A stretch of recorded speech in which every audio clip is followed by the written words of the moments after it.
it's like we're best friends. Best friends. Joe and Steve were best friends. Where the fuck is your vest, Ross? Where is your vest, Ross? We're gonna drink your blood on the altar of our best friends. I'm gonna tear the sleeve. I'm gonna tear the sleeve. Best friends. Joe and Steve were best friends. What the fuck just happened? Vance. It's true. Like, also, another thing that hasn't advanced is, like, refrigerator technology. Refrigerators are the exact same as they were in the 90s. But if you're Emilio Estevez, Elliot's not Judd Nelson. Elliot's the principal. You mess with the bowl, you get the horn. We super glued one kid's locker that was just the most annoying human being ever. This wasn't like bullies picking on the nerd. This guy was just everybody's bane. And he like tried to be, so we were like getting back at him and super glued his locker. It was one of the best things ever. That's pretty cool. Just sitting here watching him just be like...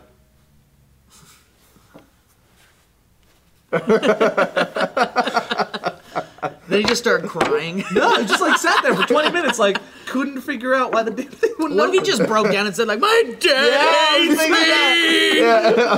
It's like, oh shit, we unlocked that horrible memory. My mom left us. When I was maybe in 5th grade, it was either 4th or 5th grade, and we all would gather in this place called the All-Purpose Room. I'll let you guess what we did there. Yeah, we called it. All right, so we gathered in there. It was like a rain day or something. It was raining outside. And so we were all going to watch a movie. And it was like all of the students in the school, grades 1 through 8, I think. And the 8th grade kids were watching the younger kids, shit like that. And so, I don't know, maybe it was like 300 students or something like that. And so we're about to watch the movie. Everyone's quiet. Keep in mind, it's a Catholic school. Nuns are the teachers there. Nuns are the principal. And there's a nun as the principal. And so we're about to watch the movie, and then the electricity goes out, and everything goes dark, and the kids just start screaming, ah! And then as soon as it quiets down, I yell at the top of my lungs, Oh, no. I saw Satan! And first of all, there was fear and laughter randomly, and the principal just grabbed me by the arm, ripped me out of the room, and I remember those burning eyes looking straight into mine going, you do not say that. You do not say that. And I was like, but I really saw Satan, I swear. I saw Satan. Step up, bro. Here we go. Step up. Penis! It wasn't me! It wasn't me! I saw Satan! We were in class. I love it! And we started it during like group activities.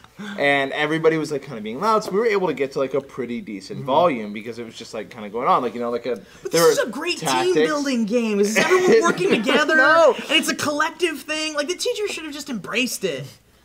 Oh man, could you imagine, Embrace the could you penis? imagine the one teacher that was just like, penis? And ended it forever. Just yelled and then got fired immediately. We never played the game again. Oh god, She that'd won. be the greatest story ever. You can't- would love That'd be the that teacher best. the rest Oh of the yeah, time. you would work No more hard in tangents. class. Ross's story. Okay, so we're playing the game. It's getting pretty loud. You know, like you're coughing, you're doing stuff. It's working. So he gets one real good one in right before. They're like, okay, like settle down. Like we're gonna break up into the group. So I'm like, shit. So he's got this smug look on his face, like he fucking knows. Like he just fucking won. I'm like, shit. So I always lean back in my chair in class. I'm like this guy, and then I've fallen over a few times, like just like I just did right there. But so I put my feet up on my desk. And I look him right in the eye, and I kick the desk over, and right as it hits the ground, I yell, penis! But it masks it, because so everybody... Wait, so you thought of creative ways to hide it? Well, yeah, that was the whole point, really because you gotta get away with it. So it goes, slam, and I yell, penis, right as it hits the ground, I go, oh my god, and like the teacher's like, are you okay? Like, and the look on my friend's face was just one of like he couldn't believe what just happened. Yeah, because he's got one up. I bested him. I mean, he couldn't. The game was over after that. I won. But then after class, like we were telling people what happened, and people in the classroom next to us were like, "Oh my god!" Like we could have sworn we heard someone yell the word penis. Saint Zaragoza of Oxnard. Yeah, exactly. In fact, patron saint of fart noises. I would have been all about that saint. Patron saint of the penis game. Dude, is And that together a thing? we say peanut. Where's that church? I want to. The story of when Steve Zaragoza turned on his classmates. I'm hoping. I'm so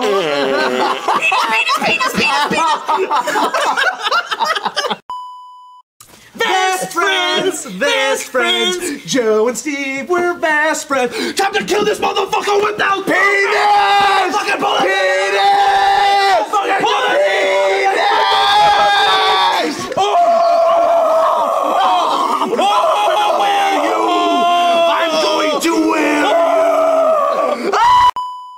Just jump right in. Let's do it. Let's get in there. Jump in, the water's fine. It's just a pool joke.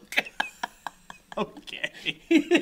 All right. It's just rubbing alcohol. Okay. It's just rubbing alcohol. You're like playing the character that coach just screams. He's got PTSD. His leg is gone. I had an old sandwich yesterday. Made me see Jesus. Whoa!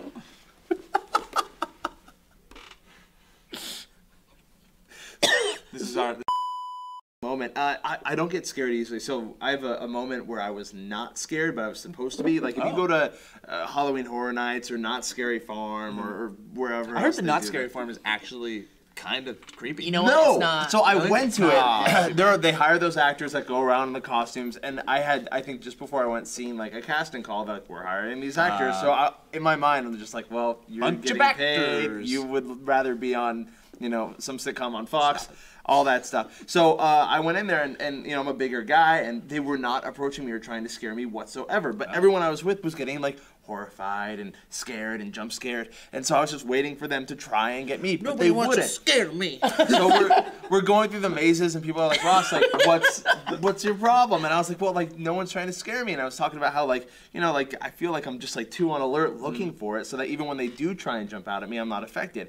And I was like, look, even if you go around a corner, like, low, they won't even be expecting you. So I did it, and I went around the corner low and right into the crotch of one of the monsters, and he goes, get off me, faggot. What? Are you serious? Are you serious? That's a direct quote from Yeah, a Knott's Berry Monster. From a Knott's Berry Monster. Oh, good. Have a good night. It's a bull. You get it? There's nothing in here but topics. It's paper. Like, are you kidding me? Like as if there was liquid in there or something.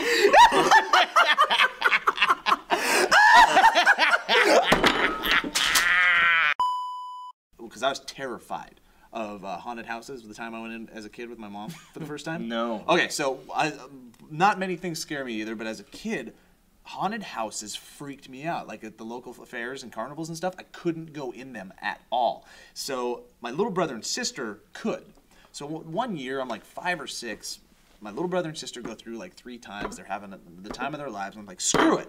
I'm an old boy. I'm a big old boy. I'm gonna go in, but mommy, will you go with me? So I go in with my mom, and she's finally like, are you sure? You sure you want to do this? I'm like, yes. I go, you go first. So she holds my hand, and you know how they all work. You step in, and then lights flash. You step on the ground. You hear those loud rings and stuff like that. Classic scary haunted house. So we go in. Immediately when we go in, and the lights go off, and there's the first flash. My mom's in front of me. I go, and I bite my mom's butt, and I latch into her. I'm talking like mouthful of mom bite. It's like I'm biting down as hard as I can. And she's going, stop it! And she's hitting me. I don't let go for the entire time. I go through the entire house on my mom's ass.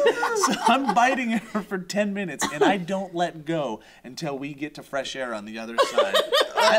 Legitimate flesh wound, I think. You're like a baby sloth, like digging its nails into its mouth to like Eyes closed.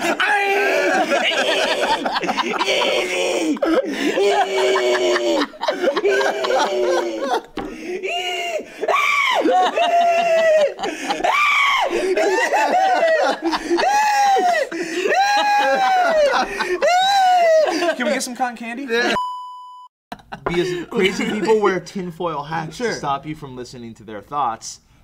Would that work? Like in the What if it Marvel is just universe? tinfoil? Like, Yeah, it's just a tinfoil hat. yeah, someone punches Magneto and he's like, oh, fuck! Oh, it's just like really stop protects it. nothing. Yeah. Oh man. It's just for the psychic. Like in a ability. really dramatic like showdown between him and Professor X, he's just like, I don't need this, and he takes it off.